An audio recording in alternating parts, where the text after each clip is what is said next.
بسم اللہ الرحمن الرحیم۔ ناظرین کرام السلام علیکم، میں ہوں عرفان علی۔ آج کے سیاسی ولاگ میں آپ کو خوش آمدید۔ ناظرین، آج کے ولاگ میں ہم ملک کی تازہ ترین سیاسی صورتحال پر بات کرنے کے علاوہ 8 فروری کو ملک بھر کی طرح ضلع رحیم یار خان میں ہونے والے عام انتخابات کے انتخابی نتائج، قادآور سیاسی شخصیات کی بڑے مارجن کے ساتھ شکست کے اسباب اور محرکات پر بھی بات کریں گے۔ ناظرین کرام، ماضی کی طرح 8 فروری کے عام انتخابات بھی متنازع رہے۔ انتخابی نتائج غیر معمولی تاخیر سے جاری ہونے اور ان میں رد و بدل کے حوالے سے الیکشن کمیشن آف پاکستان تو تنقید کی زد میں ہے ہی، مگر انگلیاں سپریم کورٹ آف پاکستان اور مقتدر حلقوں کی جانب بھی اٹھ رہی ہیں۔ تاہم اب کی بار ہونے والے ان عام انتخابات کا حیران کن پہلو بڑی تعداد میں آزاد امیدواروں کی کامیابی ہے۔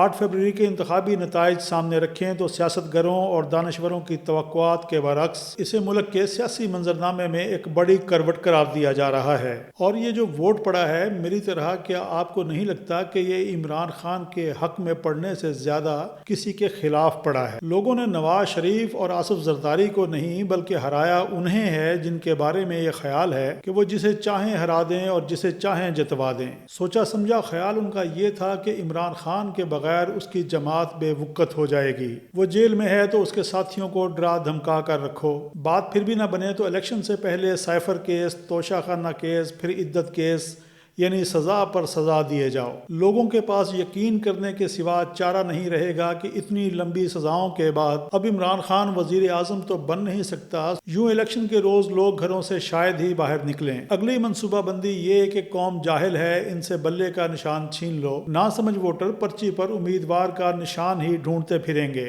الیکشن کا نتیجہ آیا تو پتہ چلا کہ قوم اتنی بھی گنوار نہیں جتنا اسے سمجھ لیا گیا تھا۔ الیکشن رزلٹ سے اس نتیجے پر پہنچنا زیادہ مشکل نہیں کہ گزشتہ 76 برس سے انگاروں پر لوٹ رہے اور آزار کی صلیب پر لٹکے عوام نے گویا فیصلہ کن لڑائی کے لیے اعلان جنگ کر دیا ہے۔ ہماری اشرافیہ چاہے دل کو جیسے بھی تسلی دے، مگر یہ بات ازہر من الشمس ہے کہ 7-8 اشروں سے دکھ سہتی یہ قوم اب ان سے چھٹکارا پانے، ہمیشہ کا چھٹکارا پانے کے لیے نہ صرف بیدار ہو چکی ہے بلکہ میدان عمل میں اتر آئی ہے۔ پلانرز کو اب غور کرنا ہوگا اور اسے بڑے دھیان سے اگلے معاملات دیکھنے ہوں گے، کیونکہ اب ان کے گرد گھیرا تنگ ہوتا دکھائی دے رہا ہے۔ انہیں شاید اندازہ نہیں کہ موج خون سر سے گزر جانے کو ہے اور وقت کی تنابیں ان کے ہاتھ سے تیزی کے ساتھ چھڑک رہی ہیں۔ ناظرین، ایک سوچا سمجھا خیال جس کی بنیاد پر میں آج کے ویلاگ کا ارادہ باندھ رہا ہوں، یہ کہ 8 فروری کے دھاندلی زدہ انتخابات کے بعد پورا زور لگایا جا رہا ہے کہ کسی نہ کسی طور مسلم لیگ نون کو وفاق میں اقتدار اندر لایا جائے۔ 2022 میں 16 ماہ پر محیط پی ڈی ایم کی حکومت کے ناکام تجربے کے بعد اب کی بار پاکستان پیپلز پارٹی کے تھنک ٹینک نے صدر مملکت اور اسپیکر قومی اسمبلی کے آئینی عہدوں پر اکتفا کرتے ہوئے وفاقی حکومت اور کابینہ میں شامل نہ ہونے، گویا گندگی، غلاظت، ناکامی، ذلت اور رسوائی کا حصہ نہ بننے کا فیصلہ کیا ہے۔ یہاں مگر صاف ظاہر ہے کہ فیصلہ ساز پاکستان پیپلز پارٹی کو اتنی آسانی سے راہ فرار اختیار کرنے نہیں دیں گے۔ اسے چابک کے ساتھ ہانک کر وفاقی کابینہ کے اجلاسوں میں ضرور بضرور دھکیلا جائے گا تاکہ گلشن کا کاروبار ٹھیک سے چلایا جا سکے۔ خود مسلم لیگ نون کے پاس بھی اس کے سوا کوئی دوسرا چارہ نہیں ہے، کیونکہ پی ٹی آئی اور اس کے حامی نئی آمدہ حکومت کے خلاف مزاحمت اور مخالفت تیز کرنے کا ارادہ ظاہر کر چکے ہیں۔ یوں اتحادیوں بالخصوص پاکستان پیپلز پارٹی کے بغیر اس مزاحمت کا تدارک کرنا اکیلے مسلم لیگ نون کے ہاتھ بس کی بات نہیں ہوگی۔ ناظرین، یہاں سوال مگر یہ ہے کہ 2022 میں عمران خان کے خلاف تحریک عدم اعتماد کے بعد پی ڈی ایم حکومت کی طرز پر ایک مرتبہ پھر متضاد سروں سے اگر کوئی دھن بن بھی گئی، کیا وہ عوام کے کانوں کو بھلی لگے گی؟ کم از کم مجھے تو 6 مہینے سال اندر ایسی حکومت کا حشر نشر ہوتے دکھائی دے رہا ہے۔ ناظرین، یہاں میں آپ کو لیے چلتا ہوں کوئی 30-32 برس پیچھے ماضی میں، جب اس وقت کے صدر اور آرمی چیف جنرل ضیاء الحق کی طیارہ حادثہ میں وفات کے بعد عام انتخابات ہوئے اور بے نظیر بھٹو کو مشروط طور پر حکومت دی گئی، جس میں خارجہ، دفاع اور خزانہ جیسی اہم وزارتوں پر مقتدروں نے وہی بندے بٹھائے جو ضیاء دور سے چلے آ رہے تھے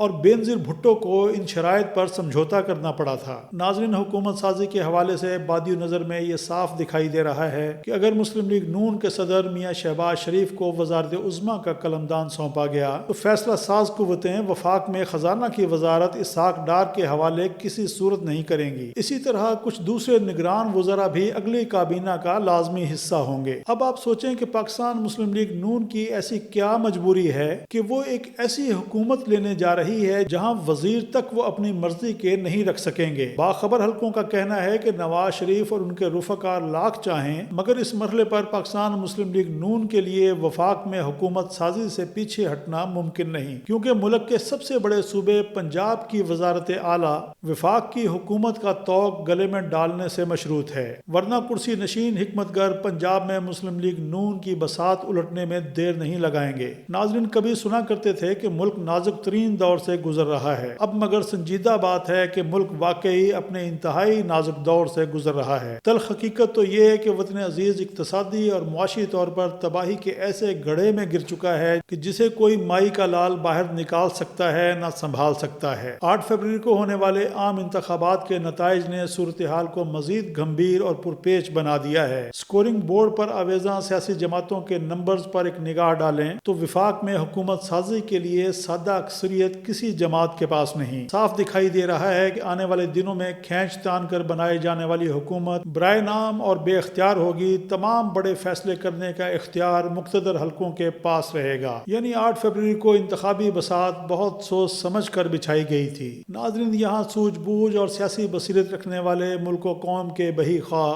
مقتدروں کو یہی مخلصانہ مشورہ اور رائے دیتے ہیں کہ شدید معاشی بحران سے نکلنے، تقسیم در تقسیم کا عمل روکنے، سیاسی تناؤ، نقطہ عروج پر پہنچی نفرت اور باہمی تلخیاں کم کرنے کے لیے ضروری ہے کہ انا، ضد اور بدلے کے بت توڑے جائیں۔ ایک خاص مدت کے لیے قومی اسمبلی میں موجود جماعتوں پر مشتمل قومی حکومت کی تشکیل پر ٹھنڈے دل سے غور کرنے کی ضرورت ہے، لیکن نکار خانے میں طوطی کی آواز بھلا کون سنتا ہے؟